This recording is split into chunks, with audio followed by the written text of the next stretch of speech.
Jetzt wird es noch einmal internationaler. Und zwar haben wir ja schon gehört von André Gollier in der Einleitung, dass uns eine Überraschung erwartet. Und tatsächlich haben wir gestern noch einen ganz, ganz spannenden Gast gewinnen können. Und für ihn wechsle ich nun auf Englisch. I switch to English. So today we have with us Rowland Jack. He worked with the last 3 Olympics, has been the press officer of the 2012 London Olympics, and after that decided something must be done about transparency in sport. He is the founder and CEO of an organization called I Trust Sport, and I think that's the issue.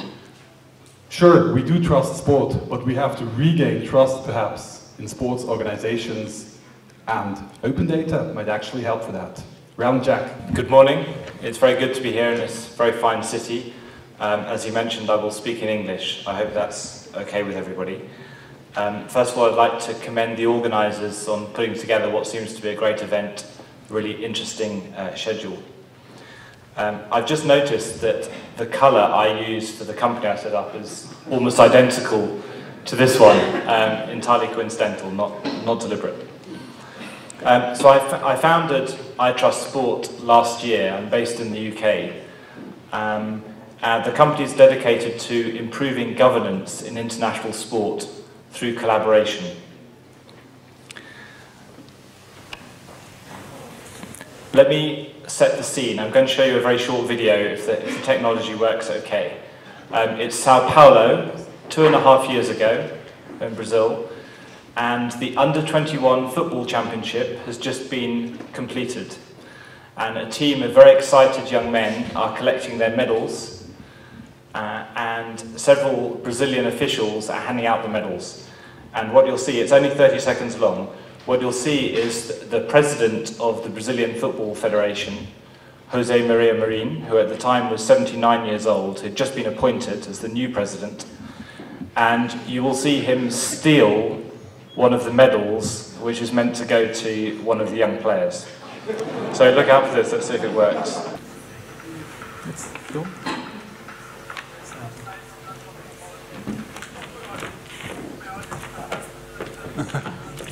Put it in his pocket.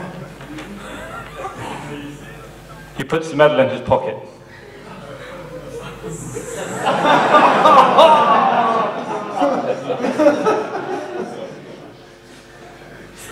Live on ESPN. Right. So I like this clip because corruption is not very visual. You think nowadays about money moving electronically between bank accounts. So when you see something like this, it does bring it to life. He's 79 years old. He's the president of the Brazilian Football Association. And these are young men who've won a football tournament. I understand there were enough medals for all of them, but that's not really a consolation. So the question is, do you trust this man to manage accounts like multi-million-dollar contracts with Nike or with Brazilian TV or with other sponsors? And what offends me as a fan of sport and maybe as a participant of sport is I feel that sport belongs to me and to all of us, to anybody who's interested. It doesn't just belong to the people who are in the senior positions. 18 months later, there were 1 million people on the streets in Brazil protesting. What sparked off the protest was an increase in public transport prices. I think the bus fares went up in Sao Paulo, but it very quickly spread, as you probably saw, right across the country. And quite quickly, FIFA were drawn in. The Confederations Cup was going on at that time, which is like a warm-up event for the World Cup 1 year ahead. And so in the poster you see here, somebody is protesting, saying we want hospitals to the same standard as FIFA would demand, right?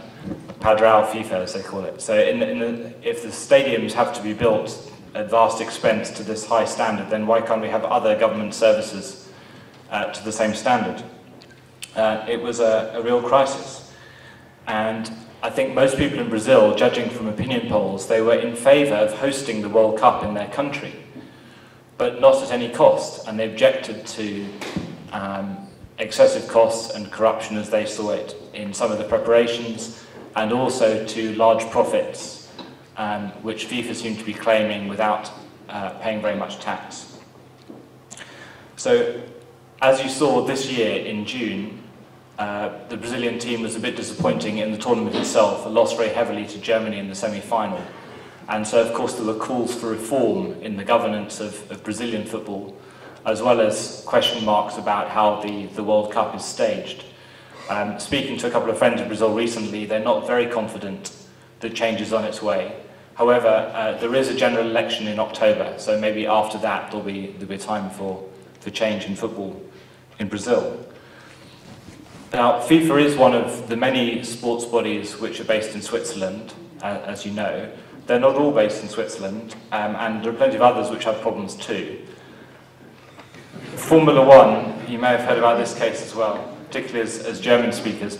So, Bernie Ecclestone is 83 years old. He's the chief executive of Formula One. He has been for, I'm not sure how many years, very, very many years, certainly over 30 years. He's always been a controversial character. He's been involved in all kinds of things. And about 2 years ago, a German banker was convicted and sent to prison for 8 years for accepting a bribe from Bernie Ecclestone and also for other offences. And then earlier this year, Bernie Ecclestone himself was on trial in Munich. And the case continued for several months, and there's a specific provision in German law which allows, as I understand it, the two parties to come to agreement. And so it was settled in August, with Bernie Ecclestone paying $100 million to end the trial. That was $99 million, according to press reports, for the German government, and $1 million for a children's charity. And after this payment, he is neither guilty nor innocent. Now, whether or not you're a legal expert, it doesn't look good, and it doesn't give a very positive impression for Formula One. And Formula One's sponsors include companies like Allianz, right, and companies like I'm going to get this wrong now. Is it UBS rather than Credit Suisse? I think it's UBS.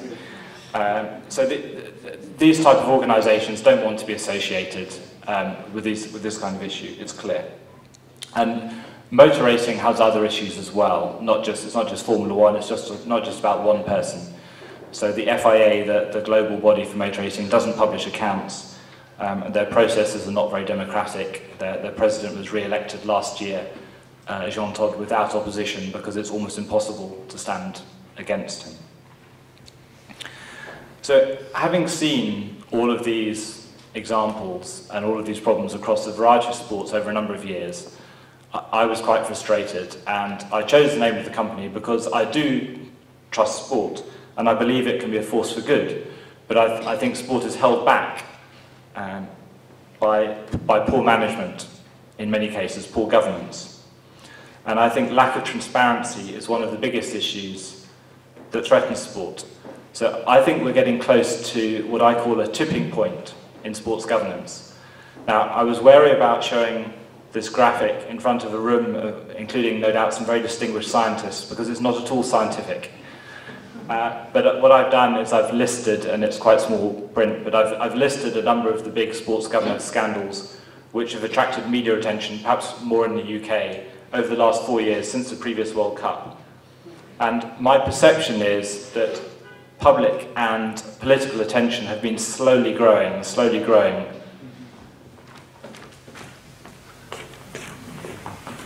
And it feels to me as if we may be reaching a point quite soon, which I call the tipping point, where things will have to change. And whether that means sport reforms itself or reforms are imposed from outside, I'm not sure. But there are several significant events coming in the next few weeks which could have a big impact.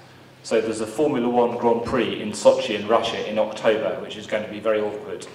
It'll be interesting to see how that goes. And then, as you may know, FIFA has been investigating the bidding process for the 2018 and 2022 World Cups. There's actually a conference tomorrow at FIFA headquarters, which I'm going to. But we'll probably hear more about that within a few weeks or a couple of months. So these are the kind of events which could bring about significant change. Also, the NFL in the US, American football, has had big controversy the last few days with some players accused of domestic violence and sponsors saying they want to see much stricter sanctions against players in that situation. I am an optimist, and I do see some positive signs of change, and that's why I think we're close to this tipping point. So one positive sign was a new leader came into international cycling. Happens to be British. It's not because of that. I think he's generally a good thing. But he was voted in as president of the International Cycling Union about a year ago, and he's launched a big inquiry into doping, which has been a huge issue, as you know, in cycling. And he's bringing about some other reforms too. And at an event a few months ago, which I heard him speak at, he said, the emperor model of sports governance is outdated and inappropriate. And I like that because I think the emperor model describes exactly some of these very senior men, it always seems to be men, who have been ruling sports like their own personal kingdoms for a long time. And it's not only Brian Cookson who wants change. So actually today, as it happens, the Council of Europe has a meeting of ministers of sport taking place in Strasbourg, and they're going to adopt a new convention to tackle match fixing, and they'll also talk about governance. The European Union has new commission coming in November, and I think they'll probably look at this area. And the International Olympic Committee has a reform program called Agenda 2020 under the new president, Thomas Bach, who's been in post for a year. And one of the themes they're looking at is governance, and I'm hoping there'll be some positive measures that come out of that. The International Olympic Committee has a lot of leverage because many Olympic sports depend on their funding from the IOC for their continuation. And we saw last year that wrestling was threatened with Olympic expulsion. And when they were in that position, in the space of 6 months, they made some really quite radical changes to the organisation right across the board because they had to maintain their Olympic status. So I'm quite positive about what the IOC is doing, and we'll hear more about what reforms they're demanding, what requirements they'll put for the sports federations around the end of this year. We've lost some of the graphic. Let me explain. I think that good governance can help us tackle issues across the board in sport. So we can divide them into what's going on the pitch and what's happening off the pitch. So on the pitch, the big issues which have been dealt with and talked about for a number of years are particularly doping and match fixing. Okay. Just go ahead. Yeah. And in the case of doping and match fixing, so doping has the World Anti-Doping Agency, which is very active and doing a lot. It has critics, and doping protection. Okay, you can see it now. Doping protection is by no means perfect, but there's a lot of effort going into tackling the problem. Match fixing has been recognised as a very serious threat in the last few years, and now there's a small industry developing. And in both of these cases, transparency and the use of data, I think, can have a big influence. The area which has been neglected, I think, until now, which I'm focusing more on, is off the pitch. And so in the worst case, that's management corruption. In other cases, it might just be mismanagement or inefficiencies. There's a sliding scale. It's not all necessarily criminal. But if your governance and your leadership is good and working efficiently, then I think you can tackle all of these problems. And so this is the big opportunity, I think, for open data. We've already started to see some use of data in sport the last few years, which is very new in bringing about new opportunities for fans, for coaches, and so on. Think of, in tennis, for example, the kind of data you get, the number of first serves in and out, right? And it helps you understand the sport, and no doubt it helps the coaches and it helps the players as well. Or in football, think of what you saw probably during the World Cup, the average distance a player runs, or their maximum speed, the number of passes, all of that kind of stuff. So that's the performance and the competition data, and it's leading to very interesting data visualizations, and I think it's adding something new for the fans, and it's a really growing area, and it's developing quite fast. On the other side, off the pitch, we've seen very little transparency at all, and there's really not very much data. You have to go looking for it. You have to dig around in statutes, in PDF files, if you're lucky, maybe an annual report. And so what I'm trying to do through the company is to help sports federations which are serious about reform to be more open with some of that information. So financial accounts, for example, publishing in a standardized format, policies and procedures, for example, how you run your elections, which is a big issue in a lot of sports, not necessarily because for any deliberate reason, but it might be because some of those procedures were written years ago when there weren't the kind of pressures and commercial interests that there are now. And also, importantly, with staffing and officials. So for example, in international sport, you tend to find that women are underrepresented at senior levels. There's a bit of research now, and by setting benchmarks and monitoring, you can see how over a period of time, improvements can be made. So I think it's a very fruitful area, and that's how I came to get in touch with Opendata, with Hannes and others in Switzerland. And I'm quite excited about the opportunities. It's going to take some time. I don't think that if you approach many sports organisations at the moment, they'll be saying, great, let's publish all of our internal data. But I think we can make small steps, and the fact that this competition and performance data is now reaping real dividends for sports organisations, I think demonstrates that there's value there. And I know there's been some discussion in the Swiss Parliament about what the requirements should be in terms of reporting for some of the sports organisations, so that the pressure can come from several different sides. So I look forward to more progress soon. I generally believe that sport belongs to us all and that we deserve better than we've been getting recently. And so as I say, I trust sport, and one day I hope we can all trust sports organisations as well. So thank you very much for your attention, and enjoy the rest of your day.